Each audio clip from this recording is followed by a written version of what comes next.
Bismillah ar-Rahman ar-Rahim. Salaam Alaykum wa rahmatullah. Today is day 13 of the month of Ramadan, and we are here with the explanation for today's dua.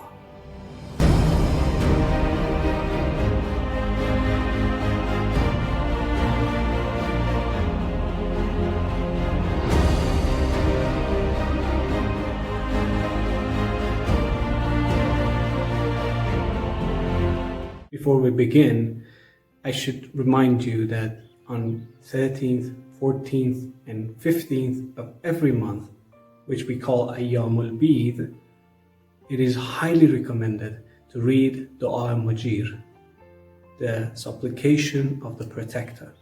This supplication has been narrated from the Holy Prophet, and it is narrated that the Holy Prophet received this dua from Jibreel. The content of this dua is very beautiful and redeeming. I hope we can all find the time to read this dua during these 3 days. Let's begin with the explanation of today's dua. اللهم طهرني فيه من الدنس والأقذار. Ya Allah, on this day, purify me from filth and dirtiness. وصبرني فيه على كائنات الأقدار. And make me patient over the events that are decreed. وَوَفِّقْنِي فِيهَا لِلتُّقَى وَصُحْبَةِ الْأَبْرَارِ. Grant me the ability to be pious and keep company with the good. بِعَوْنِكَ يَا قُرَّةَ عَيْنِ الْمَسَاكِينِ. By your help, O the beloved of the destitute. First dua is to be purified from filth and dirtiness. Obviously, we're not talking about literal filth and dirtiness, because for that you can just go to the shower. We are talking about the filth and dirtiness that resides in our heart and our soul. Every sin and every act of disobedience that we commit leave a stain of darkness on our heart. And over time, when the sins and disobedience happen again and again, our heart becomes darker and darker and more corrupt. I think it was on the first day that we said human heart, not unlike the metal, will rust. And the only thing that will make it shiny again is recitation of the Holy Quran.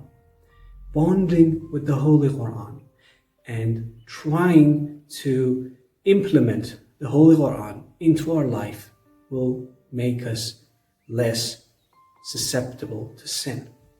Also, another thing that will keep the rust from our heart is helping the orphans. Ya Allah, make me patient over the events that are decreed, the things that are predetermined in my life. In other words, we call it qada wa qadar, the divine destiny and decree.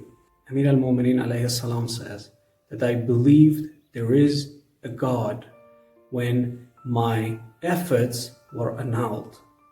I put all my efforts in doing something, making something happen, and it didn't happen.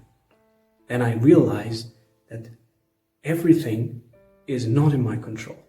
There is someone else who sometimes decrees something else for me, and that is Allah's decree. Allah subhanahu wa ta'ala says in the Holy Quran, Chapter Baqarah, verse 155, we will surely put you to test with something that you're afraid of, with hunger, with loss of wealth, lives, and fruits. And then Allah asked the Prophet to give glad tidings to the ones who are patient. And then Allah further explains in the next verse, the patient are those who in the face of calamity will say, we belong to Allah and we will return to Him. Inna lillah wa inna ilayhi raji'un. So if we are patient in the face of calamities like this, like the pandemic that we are facing right now, if we are patient, we have glad tidings from Allah subhanahu wa ta'ala for us. And the test is different for each one of us. For some of us, the test is how can we handle being away from our loved ones while we are in quarantine. For some of us, it's how we can handle not having enough money to live on. For others, it might be how much did we help our fellow man during the time of need.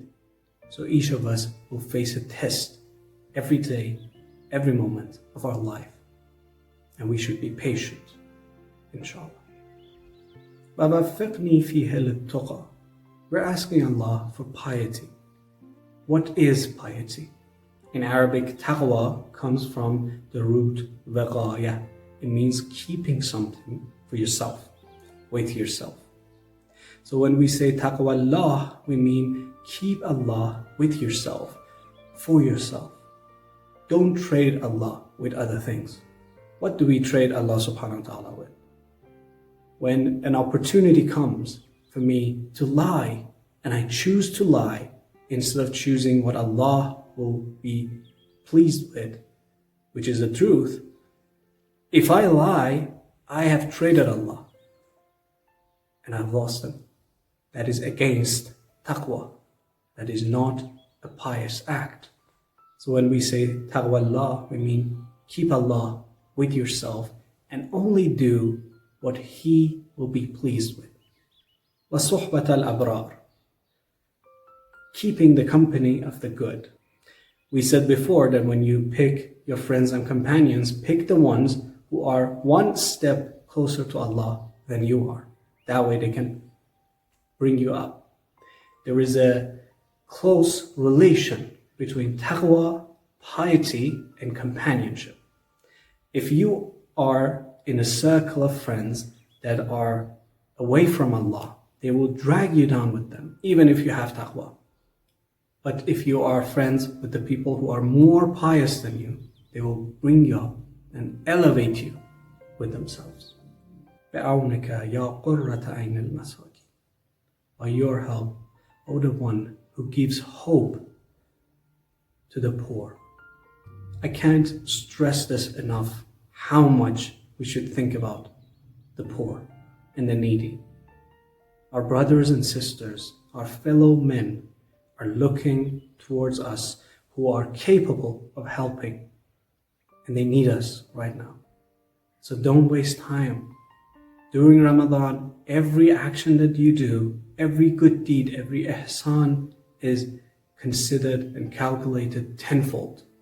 So for the sake of Allah, let's help our brothers and sisters in need. Assalamu Alaikum wa rahmatullahi wa barakatuh.